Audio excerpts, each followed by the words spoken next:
Hello students, नमस्कार। कल हमने जैसा कि पढ़ा lesson the story of village Palampur के बारे में पढ़ा कि पालमपुर जो है एक इमेजिनरी विलेज है, एक छोटा सा विलेज है जहाँ की मेन एक्टिविटी क्या है, पालमपुर। और इसके अलावा कई छोटी छोटी एक्टिविटीज़ हैं और फार्मिंग वहाँ की मेन एक्टिविटी है। पालमपुर की मेन एक्टिविटी क्या है, फार्मिंग। फार्मिंग मतलब एग्रीकल्चर, खेती करना। इसके अलावा छोटी छोटी एक्टिविटीज़ और हैं, ट्रांसपोर्ट है, डेयरी है और शॉप कीपर्स हैं। ऐसी कई छोटी छोटी एक्टिविटीज़ और भी हैं। और उसके बाद हमने ये पढ़ा कि एक छोटा सा गांव है, लगभग 450 फैमिली जिस गांव में रहती हैं और जो है लगभग 80 अपर कास्ट फैमिलीज़ हैं आउट ऑफ 450। अपर कास्ट मतलब ऊंची जाति के लोग 80% हैं देयर। और उनके घर कैसे हैं, पक्के घर हैं, पक्की ईंटों के बने हुए हैं, सीमेंट के बने हुए हैं, प्लास्टर्स हैं। उसके अलावा 1/3 पॉपुलेशन वहाँ की उस गांव की जो है एससीज मतलब दलित जाति के लोग हैं, थोड़ा छोटी जाति के लोग हैं और वो जो है गांव के एक कोने में रहते हैं। इससे इनके घर क्या किस तरह के होते हैं, इनके घर छोटे छोटे घर होते हैं और जो कि मिट्टी और सट्रा मीन्स कि घास फूस के बने हुए होते हैं। उसके बाद हमने पढ़ा नेक्स्ट कि जो घर थे गांव के अंदर, जो घर थे वो इलेक्ट्रिक कनेक्शंस उनमें था, सभी घरों में इलेक्ट्रिसिटी थी, कुएं, all tube wells in the fields. और इलेक्ट्रिसिटी से खेतों के अंदर जो है ट्यूबवेल्स से सिंचाई की जाती थी और कई प्रकार के छोटे छोटे बिजनेस वहाँ के किए जाते थे, वहाँ के लोग करते थे। वहाँ उस गांव के अंदर 2 प्राइमरी स्कूल भी हैं और एक हाई स्कूल भी है। प्राइमरी स्कूल और लोगों की अगर थोड़ा बहुत हेल्थ ख़राब होती है तो वहाँ एक प्राइवेट और डिस्पेंसरी है और सरकारी हॉस्पिटल भी है। उसके अलावा Palampur is well developed and connected neighbouring villages and towns like Rajganj and Shahpur. Palampur जो गांव है वो पास पड़ोस के गांव और कस्बों के साथ जो है सड़कों से जुड़ा हुआ है। विलेज पालमपुर के अंदर जो है will allow us to know that about farming well. मतलब ये स्टोरी हमें ये बताती है कि पालमपुर के जो लोग हैं वो अच्छे तरीके से फार्मिंग का काम करते हैं।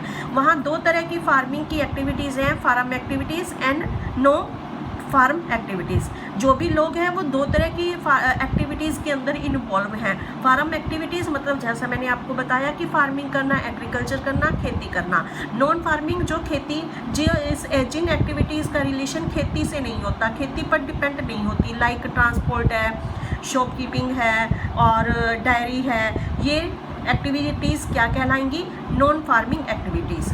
जिस तरह से ये आपको फार्म एक्टिविटी आपको पिक्चर में दिखाया गया है, खेती करना, इसको क्या बोलेंगे, जो खेती पर डिपेंड होती है उसको फार्म एक्टिविटीज़ कहा जाता है। उसके बाद फर्स्ट कोई भी प्रोडक्शन है, कोई भी सामान तैयार करना है, उसकी रिक्वायरमेंट्स होती हैं, कुछ रिक्वायरमेंट्स होती हैं। यहाँ 3 तरह की रिक्वायरमेंट्स इस लेसन में बताई गई हैं प्रोडक्शन के बारे में। मेन ये चैप्टर आपको प्रोडक्शन के बारे में ही ज़्यादा बताता है। प्रोडक्शन का मतलब चीज़ों का निर्माण करना, चाहे वो खेती से है या चाहे वो इंडस्ट्रीज में है। तो इसके लिए 3 चीज़ों की ज़रूरत होती है, 3 रिक्वायरमेंट्स हैं। First is land, second is labour, third is physical capital. अब ये फिजिकल कैपिटल भी आगे क्या है, फिजिकल कैपिटल का मतलब क्या है, फिजिकल कैपिटल का मतलब होता है प्रॉपर्टी, मनी। एंड और ये भी क्या होती है, 3 टाइप्स की आगे होती है, fixed capital, working capital and human capital. Fixed capital क्या है, जो कभी मतलब कि जो लॉन्ग टर्म तक रहती है, लंबे समय तक अपने पास रहती है, उसको फिक्स्ड। जैसे लैंड है, लैंड क्या है, लैंड अगर हम एक बार खरीद लेते हैं तो दोबारा से लेने की जरूरत नहीं होती, तो इसको क्या बोलेंगे, फिक्स्ड कैपिटल। वर्किंग कैपिटल का मतलब क्या होता है, वर्किंग कैपिटल का मतलब जब हमें बार बार उस पैसे को बार बार जो है उसके लिए जो उसमें चेंज होते रहते हैं, एक बार करते हैं फिर ख़त्म हो जाता है, फिर दोबारा से करना पड़ता है। जैसे रॉ मटेरियल है, उसको अगर हम खरीद लेते हैं, एक बार खरीद लेते हैं, ख़त्म हो जाता है तो दोबारा लेना पड़ता है, that is called working capital. And then human capital. Human capital का मतलब होता है कि जो ह्यूमन है वो भी जो है एक इंडस्ट्री प्रोडक्शन के लिए वो भी बहुत ज़रूरी है। ह्यूमन नहीं होगा तो प्रोड्यूस करेगा कौन, काम करेगा तो कौन, तो human capital is also very important capital. Now सबसे पहले अब 1 बाय 1 हम इनको पढ़ेंगे। लैंड, जैसा कि मैंने कहा कि लैंड जो है एक नेचुरल रिसोर्स है, लैंड एक फर्स्ट रिक्वायरमेंट है और ये नेचुरल रिसोर्सेज इसी के साथ ही नेचुरल रिसोर्सेज भी इसी रिक्वायरमेंट के अंदर ही आती है, natural resources like water, forest and minerals.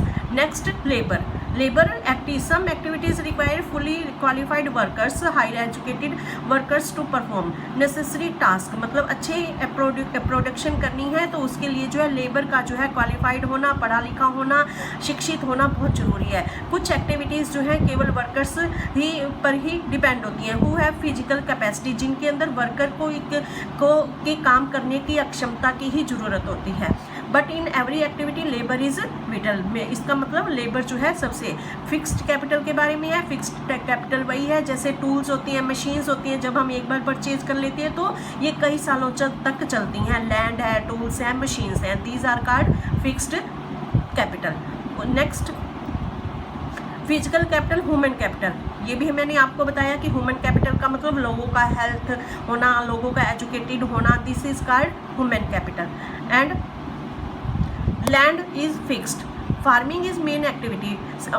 Palampur village की अगर हम बात करते हैं तो लगभग 75% वहाँ के लोग जो है जो इसी काम में लगे हुए हैं, फार्मिंग में लगे हुए हैं। और कांस्टेंट राइज इन पॉपुलेशन, क्यों, लेकिन there is constant rise in, लेकिन पॉपुलेशन जो है बढ़ती है। और वहाँ दो तरह की लैंड है, wasteland and cultivated land. Wasteland जो वेस्ट होती है जहाँ कोई फसल नहीं होती, और उस लैंड को पॉपुलेशन की ज़रूरत को पूरा करने के लिए उसको कल्टिवेटेड मतलब उसको फसल वाली लैंड के अंदर चेंज किया गया। नाउ यहाँ क्वेश्चन होती हैं कि क्या हम जो है, क्योंकि पॉपुलेशन बढ़ती है तो हमें हमारी ज़रूरतें बढ़ती हैं, तो क्या हम उसी ज़मीन के ऊपर क्या हम ज़्यादा फसल पैदा कर सकते हैं? क्या ऐसे कोई तरीके हैं? यहाँ एक क्वेश्चन रेज होता है। तो यस, यहाँ ऐसा हो सकता है। कैसे कर सकते हैं? If we use modern inputs, अगर हम मॉडर्न साधनों को अपनाएंगे, मॉडर्न